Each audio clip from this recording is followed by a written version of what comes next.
श्री राधे, जय जय सीताराम। आइए भगवत प्राप्ति का द्वितीय भाग श्रवण करते हैं कि भगवान कैसे प्राप्त होंगे, भगवत प्राप्ति कैसे हमें होगी। जो सबसे सरल है, भगवत प्राप्ति का सबसे सरल उपाय क्रिया नहीं है कि हम भगवान को मनाने के लिए अनेक प्रकार की सामग्री की व्यवस्था करेंगे, अनेक प्रकार के दिखावा करेंगे, या फिर हम मंदिर में जाकर के लेट जाएंगे, पैदल जाएंगे, या फिर लेट कर परिक्रमा करेंगे, बैठ करके परिक्रमा करेंगे। ऐसा कुछ नहीं है। भगवान को पाने का सबसे सरल उपाय क्रिया नहीं है, बल्कि लगन है। भगवान तब प्राप्त होते हैं जब हमारी लगन लग जाए, और जब तक विषय वस्तु में लगन न हो तब तक जो है भगवत प्राप्ति नहीं होती।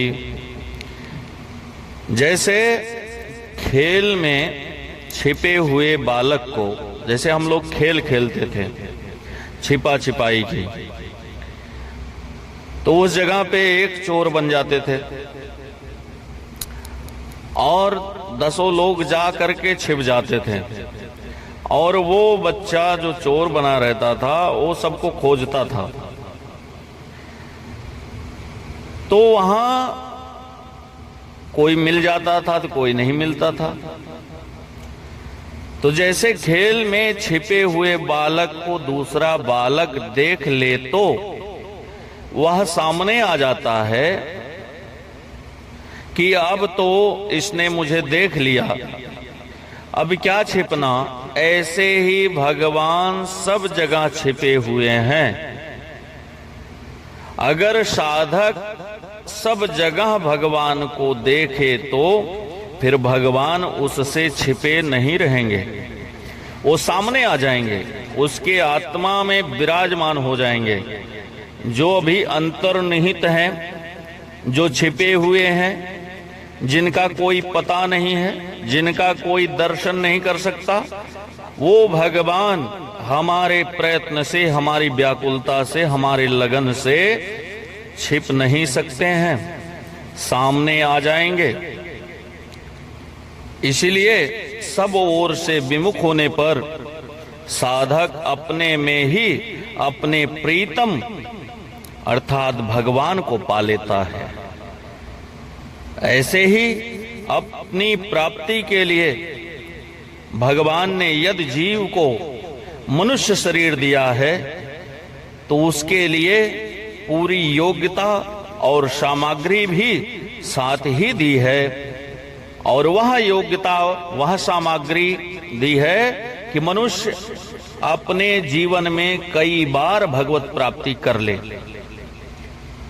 क्यों? कहा गया है कि जाने बिन न होए परतीति, बिन परतीत होए नहीं प्रीति। इसलिए हम जो भी कर्म करते हैं जान जान करके करते हैं, चाहे वो गलत भी करें और चाहे अच्छा करें। तो इसलिए हर एक उपासक को भगवत प्राप्ति के लिए लगन होना चाहिए, प्यास होनी चाहिए, व्याकुलता होनी चाहिए, जहां पर परमात्मा स्वयं आपको प्राप्त हो जाएगा। और उत्कंठ, अभिलाषा ही जो कमी होती है, परमात्मा प्राप्ति में देरी लगती है। हमारी उत्कंठा क्या है, हमारी अभिलाषा क्या है, अगर उसमें कमी है, हमारे प्यास में, व्याकुलता में, तो परमात्मा नहीं प्राप्त हो सकता, बहुत देर लगेगा। उसके लिए उद्योग की कमी से नहीं पूरा होगा कि नहीं हमने पूजा नहीं किया, हम दर्शन नहीं करने गए, हम तीर्थ यात्रा नहीं करने गए, हम गंगा नहीं नहाए, इसलिए भगवान हमें नहीं प्राप्त हो रहे हैं। ऐसा कुछ भी नहीं है।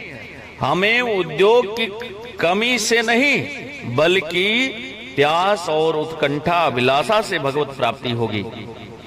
परमात्मा के साथ हर एक वर्ण, आश्रम, जाति, संप्रदाय आदि का समान रूप से संबंध होता है। इसीलिए जो जहां है वहीं परमात्मा को पा सकता है। असत का आश्रय लेकर असत के द्वारा सद को प्राप्त करने की चेष्टा करना महान भूल है कि हम गलती कर रहे हैं और अब मुझे भगवत प्राप्ति हो जाए, मैं राह भटक गया हूं और मंजिल मुझे मिल जाए। ऐसा नहीं होगा। उसके लिए आपको आश्रय लेना पड़ेगा। और आश्रय किसका लेना पड़ेगा?